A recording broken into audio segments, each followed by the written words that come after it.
February 2026, the United States Department of Justice releases over 3 million pages of files. Documents that were supposed to stay buried forever. Emails, photographs, conversations that the world's most powerful people never wanted you to see. And at the center of this nuclear bomb of revelations, the British royal family. For years, they've maintained a deafening silence. No comments, no explanations, just silence until now. For the first time since the Epstein files exposed their darkest secrets, a senior member of the royal family has finally broken that silence. But what he said might be even more shocking than what he didn't say. This is the story of how one interview in Dubai changed everything. This is the story of Prince Edward's explosive response to the Epstein files. And this is just the beginning. On January 31st, 2026, the U.S. Department of Justice did something unprecedented. They published 3.5 million pages of documents related to one of the most notorious criminals of the modern era, Jeffrey Epstein. For those who don't know, Jeffrey Epstein was a wealthy financier convicted of sex trafficking minors. He died in August 2019 in a New York prison cell while awaiting trial. His death was ruled a suicide, but questions still linger to this day. But here's where it gets explosive. The files didn't just contain information about Epstein. They revealed his connections to some of the most powerful people on the planet. Politicians, tech moguls, celebrities, and yes, royalty. The documents exposed emails, photographs, and communications that showed just how deep Epstein's tentacles reached into the corridors of power. And nowhere was that more shocking than the revelations about Prince Andrew, the brother of King Charles III. Now, Andrew Mountbatten Windsor, formerly known as Prince Andrew, was already in hot water. In 2022, he paid an undisclosed settlement to Virginia Giuffre, who accused him of sexual abuse when she was just 17 years old. Andrew has consistently denied all allegations, but that settlement cost him everything. His military titles, his royal patronages, even his title as Prince and Duke of York stripped away in October of last year. Many thought that was the end of the story. They were wrong. The February 2026 Epstein file release revealed something far more damaging. Photographic evidence and email communications that showed Andrew maintained regular contact with Jeffrey Epstein for more than 2 years after Epstein was convicted as a registered sex offender. Let that sink in. After Epstein pleaded guilty to soliciting a minor, after the world knew what he was, Andrew was still emailing him, still meeting with him, still friends. The files contain photographs showing a man who appears to be Andrew on all fours, positioned over an unidentified woman lying on the floor, both fully clothed. But the optics? Absolutely devastating. The woman's face was redacted in the published documents, but sources say the photos were taken inside one of Epstein's properties. And then there were the emails, messages showing Andrew referred to by the code name The Duke, correspondence where he appears to invite Epstein to Buckingham Palace, communications where Epstein offers to introduce Andrew to a 26-year-old Russian woman. But perhaps most shocking of all, a new allegation emerged just days ago. A second woman has come forward claiming she was sent to Britain by Epstein for a sexual encounter with Andrew in 2010 at Royal Lodge, a residence on the Windsor Castle estate. This woman, who is not British and was in her 20s at the time, represents the second trafficking victim to make such allegations after Virginia Giuffre. But Andrew wasn't the only royal caught in the Epstein web. His ex-wife, Sarah Ferguson, the former Duchess of York, affectionately known as Fergie, was also deeply entangled with the convicted sex offender. And the emails released in these files paint a disturbing picture of that relationship. In the documents, Sarah Ferguson refers to Epstein as the brother I have always wished for. She calls him her best friend. In one bizarre exchange, she congratulates Epstein on having a baby boy, the context of which remains unclear and deeply troubling. But it gets worse. Ferguson sent desperate emails to Epstein asking for financial help, revealing she felt traumatized and alone. Remember, this is after Epstein's conviction, after the world knew he was a child sex offender.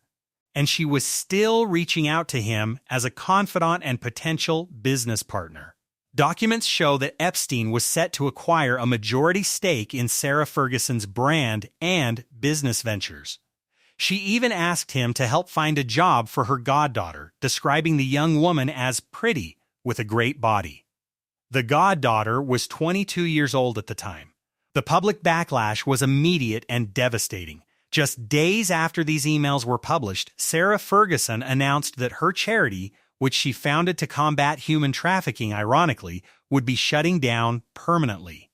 The irony is not lost on anyone. For days, the British royal family said nothing. King Charles? Silent. Prince William? Silent. The palace issued generic statements calling the situation concerning, but no senior royal would address the elephant in the room. Not publicly. The pressure was mounting. Prime Minister Keir Starmer publicly called for Andrew to testify before U.S. congressional investigators. Anyone who has information should be prepared to share that information, Starmer declared. You can't be victim-centered if you're not prepared to do that. Lawyers representing Epstein's victims echoed that call, demanding Andrew come to America and answer questions under oath. The Metropolitan Police announced they would review the latest allegations against him. Andrew's own daughters, Princess Beatrice and Princess Eugenie, reportedly felt duped by their father after these new revelations. In the face of mounting pressure, Andrew made a dramatic move. He packed his bags and moved out of Royal Lodge, the Windsor estate home he'd occupied for decades, relocating to a temporary property on the Sandringham estate.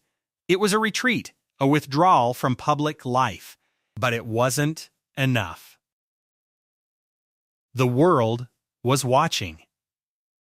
The world was waiting. And then, on February 3, 2026, at the World Government Summit in Dubai, a CNN journalist asked a simple question to a royal who'd been largely out of the spotlight, Prince Edward, Duke of Edinburgh, the youngest brother of King Charles and Andrew. How are you coping with the fallout from the files? For a moment, the room held its breath. This was it. The moment a senior royal would finally address the Epstein scandal on record. Prince Edward sat on stage, dressed in a sharp blue suit. The question hung in the air. And then he responded, used text overlay with his exact quote, read dramatically. Well, with the best will in the world, I'm not sure this is the audience that is the least bit interested in that. They all came here to listen to education, solving the future. But no, I think it's all really important, always, to remember the victims and who are the victims in all this.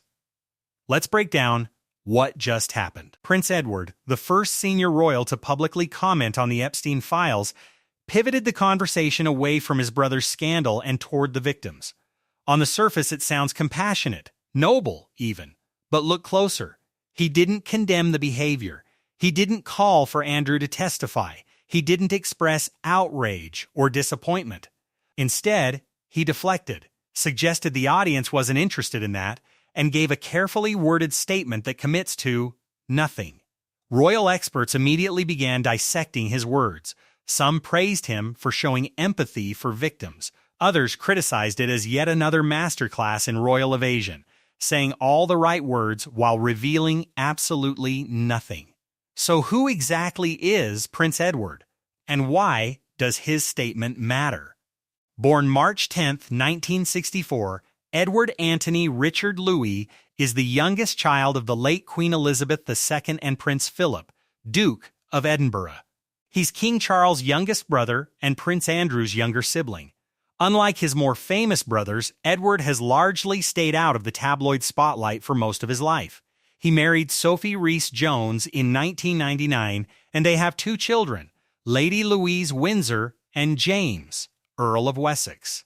Edward is currently 15th in line to the British throne and took on the title Duke of Edinburgh in March 2023 following his father's death. Throughout his royal career, Edward has focused on charitable work, particularly in education and youth development through the Duke of Edinburgh's award scheme. He's considered one of the most normal royals, steady, reliable, scandal-free, which makes this moment so significant. Edward represents the clean side of the royal family. He's the safe choice to address a crisis. And yet, even his statement, measured and sympathetic, couldn't escape criticism for what it didn't say. A royal source later told the BBC that anyone who has information should consider helping any investigation, but added, that is ultimately a matter for Andrew Mountbatten Windsor and his conscience. Notice the language? Andrew Mountbatten Windsor, not Prince Andrew. The family has distanced themselves even in their official statements. So where does this leave us? Prince Edward's statement didn't satisfy critics. It didn't provide answers. And it certainly didn't resolve the central question, will Andrew Mountbatten Windsor testify before U.S. investigators? Legal experts say the chances are slim. Andrew is a British citizen, and the UK has no obligation to extradite him for testimony in a U.S. congressional hearing. Unless he volunteers to go, which sources close to Andrew say is highly unlikely, he can simply remain in Britain, shielded from American authorities. But the pressure isn't going away. The FBI still wants to question him. Epstein's victims still want justice. And the British public is increasingly disgusted by what they see as royal privilege protecting someone from accountability. Meanwhile, the royal family faces a PR nightmare. King Charles is trying to modernize the monarchy to make it more transparent and accountable. But how can he do that when his own brother refuses to cooperate with an international investigation into child sex trafficking? Some royal insiders suggest Charles may take further action, completely cutting Andrew out of royal life, stopping his alleged annual allowance of £1 million and making it clear that Andrew will never represent the crown again in any capacity. As for Prince Edward, his brief statement in Dubai has been both praised and criticized. Some see him as compassionate and victim-focused. Others see him as just another royal protecting the institution at all costs. The truth is probably somewhere in between. But one thing is certain, this story is far from over. At the heart of this story are the victims. Young women whose lives were destroyed by Jeffrey Epstein and Ghislaine Maxwell. Women who were trafficked, abused, and silenced for decades while powerful men lived in luxury. Prince Edward said it himself, remember the victims, and who are the victims in all this? And he's right. But remembering them isn't enough. Justice means accountability. It means answering difficult questions, even when those questions are uncomfortable. The royal family has survived scandals before. They survived Edward VIII's abdication. They survived Princess Diana's death. They survived Harry and Meghan's departure. But this is different. Because this isn't about personal choices or family drama. This is about alleged complicity in covering up connections to a convicted sex trafficker. The world is watching. The victims are waiting. And one question remains unanswered. Will the royal family choose transparency and truth? Or will they choose silence and self-preservation? Only time will tell. But for now, Prince Edward's statement, careful, compassionate, and calculated, is the only royal response we have. And for millions of people around the world, it's simply not enough. What do you think? Was Prince Edward right to focus on the victims? Or should he have said more about his brother's alleged involvement? Leave your thoughts in the comments below. If you found this investigation valuable, please hit that like button and subscribe for more in-depth coverage of breaking Hollywood and royal news. We're committed to bringing you the facts, the context, and the stories behind the headlines. Remember, truth matters, accountability matters, and the victims deserve justice. Until next time, stay informed.